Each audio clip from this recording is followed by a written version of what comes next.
n'est pas l'heure de la récré, mais bien l'heure de choisir son activité extrascolaire. Les enfants l'ont bien compris et accompagnés de leurs parents, ils ont ainsi déambulé dans le hall omnisport de Soignies pour choisir leurs futures occupations après l'école. Pour l'instant, on regarde un peu pour ma fille, donc pour tout ce qui est stage de vacances. Ce qui est chouette aussi, c'est que les enfants, quand ils viennent ici, ils peuvent faire plein de choses. Donc là, elle est occupée pour l'instant à se faire maquiller, donc c'est sympa. Sinon, je veux dire, au niveau de, on recherche un peu tout ce qui est danse, tout ce qui est un peu pour les petites filles, quoi. Et pour cette seconde édition, des nouveautés sont déjà apparues.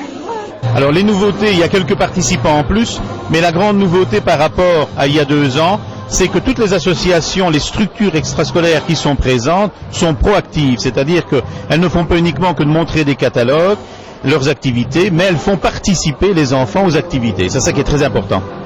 Vous comptez une 50aine d'associations? Oui, il y a une 50aine d'associations, de structures extrascolaires, ça va des maisons de jeunes, les ASBL sportifs, les ASBL récréatives, les loisirs, Infor-Jeunes, toute une série de structures parascolaires. Est-ce qu'il fallait justement ce genre d'initiative pour que les parents sachent vraiment ce qu'il y a sur Soignies? Oui, parce que malgré ces associations, elles sont quand même certaines méconnues et je pense qu'on répond ici à une inquiétude ou une question que se posent les parents après la rentrée scolaire. Que faire des enfants quand ils ne sont ni à l'école ni chez eux? Et parmi les nouveautés, le Spotlight Kids Soignies qui a ouvert ses portes il y a 1 an et propose de la danse sportive de salon, du cha-cha-cha à la valse en passant par la samba. Mais qu'est-ce qui attire ces futures danseuses et danseurs?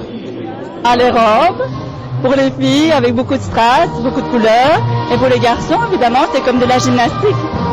Est-ce que justement les gens viennent vous demander des explications? Oui, ici actuellement on m'a demandé qu'est-ce que c'était exactement, et où on pouvait danser, et comment, avec quelle tenue. Ce salon ouvert à tous a permis également aux enfants de la différence de Soignies d'expliquer leurs projets.